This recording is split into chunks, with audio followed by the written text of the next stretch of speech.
Hello বন্ধুরা, গ্রামের রান্না পিয়ালির সঙ্গে সকলকে স্বাগত জানাচ্ছি। আজকে সজনে ফুলের দুর্দান্ত একটা রেসিপি তোমাদের সাথে শেয়ার করবো। সিজন চেঞ্জ হতে শুরু করেছে, আর এই সময় কিন্তু হালকা জ্বর ঠান্ডা লেগেই থাকে। এইভাবে তোমরা সজনে ফুল রান্না করো বা সজনের পাতা, সজনে যাই রান্না করো, এই সিজনে কিন্তু খুব উপকারী। তাই আজকে সজনে ফুলের দুর্দান্ত একটা রেসিপি তোমাদের সাথে শেয়ার করবো। ভিডিওটা স্কিপ করবো না, প্রথম থেকে শেষ পর্যন্ত দেখা অনুরোধ রইল। এবার এই সজনে ফুলগুলো আমি পরিষ্কার জল দিয়ে ৪-৫ বার ধুয়ে নেব। যেহেতু মাটির থেকে কুড়ানো হয়েছে, এর মধ্যে কিন্তু প্রচণ্ড বালি। দেখো ২ বার আমি পাল্টিয়ে নিলাম, তারপরও বাসনের মধ্যে একদম বালি কিচকিচ করছে। পরিষ্কার জল দিয়ে যতবার পারো, মানে ৪-৫ বার এইভাবে আমি ধুয়ে নেব। আর প্রথম ধুয়ে নিচ্ছি, দেখো তোমাদের একবার জলটা দেখাচ্ছি, জলের মধ্যে কতটা বালি রয়েছে। এইভাবে আমি সজনে ফুলগুলো ৪ থেকে ৫ বার ধুয়ে নেব। সজনে ফুলটা মোট ৫ বার ধুয়ে নিয়েছি। এখন দেখো জলটা একদম পরিষ্কার হয়ে গিয়েছে।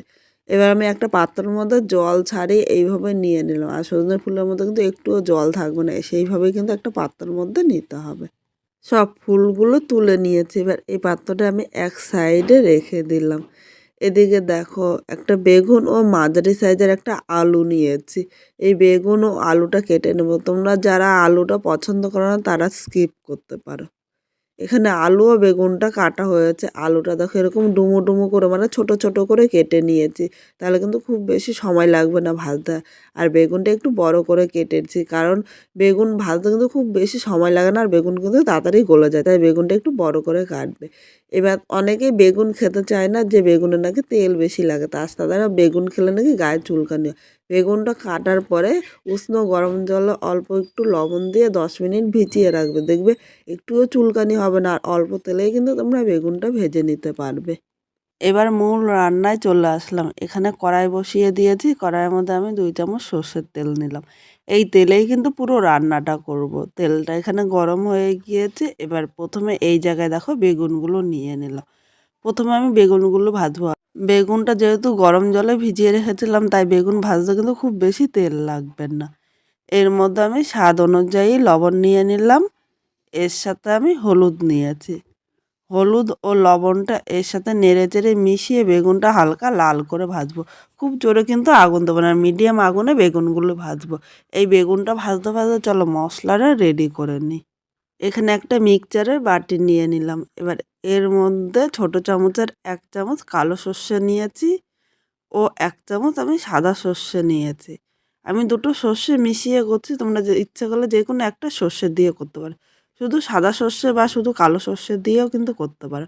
অনেকে বলে সর্ষে বাটলে নাকি তেতো লাগে। দেখো সর্ষের মধ্যে সামান্য একটু লবণ ও সামান্য পরিমাণে হলুদ নিয়েছি। হলুদ ও লবণ দিয়ে সর্ষেটা বাটলে কিন্তু একটুও তেতো লাগবে না। এখন আমি জল দেবো না, জল ছাড়া শুকনো মিক্স করে নিয়ে আসবো, তাহলে কিন্তু সর্ষেটা একদম মিহি বাটা হবে। সর্ষেটা মিক্সচারে মিক্স করে নিয়ে এসেছি। দেখো মিক্সচার যতটা মিহি হয় জল দিয়ে করলে কিন্তু ততটা মিহি হতো না। এবার এখানে আমি ৪টে কাঁচা লঙ্কা নিলাম। তোমরা ঝাল যেরকম খাবে সেই হিসাবে নেবে। একটু ঝাল হলে কিন্তু খেতে দুর্দান্ত লাগবে। সামান্য একটু জল নিয়ে নিলাম। এবার লঙ্কা ও সর্ষেটা একসাথে মিহি পেস্ট করে নিয়ে আসবো। এখানে লঙ্কা ও সর্ষেটা মিহি পেস্ট করে নিয়েছি, একটা বাটির মধ্যে আমি নিয়ে নিলাম। এবার এই বাটিটা এক সাইডে রেখে দিলাম। এদিকে দেখো সর্ষেটা রেডি করতে করতে আমার এদিকে কিন্তু বেগুনটা হালকা লাল করে ভাজা হয়েছে, এর থেকে বেশি ভাজবো না।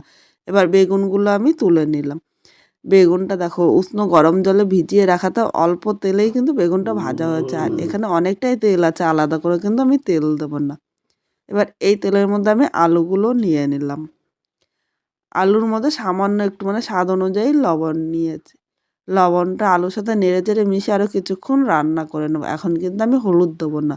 হলুদ দিলে আলুর ভাজার কালারটা চলে আসবে, আর ভেতরে কিন্তু কাঁচা থাকবে, তখন খেতে ভালো লাগবে না। প্রথমে এইভাবে আলুটা হালকা লাল করে ভেজে নেব।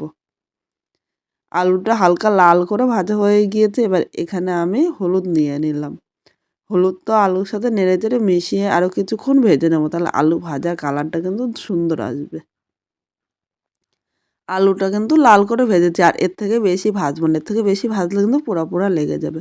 এবার এর মধ্যে আমি সজনে ফুলগুলো নিয়ে নিলাম। অনেকে বলে সজনে ফুল নাকি তেতো লাগে, তোমরা হালকা একটু ভেজে নেবে, তাহলে কিন্তু সজনে ফুলটা আর তেতো লাগবে না, আর খেতেও কিন্তু খুব ভালো লাগবে। এখানে যেহেতু আমি আলু ভাজায় লবণ দিয়েছি, বেগুন ভাজায় লবণ দিয়েছি, তাই আলাদা করে আর লবণ দেবো না। লবণ দিলে কিন্তু এখন বেশি হয়ে যাবে আর খেতে ভালো লাগবে না। এইভাবে কিছুক্ষণ সজনে ফুলটা আমি রান্না করে নেব।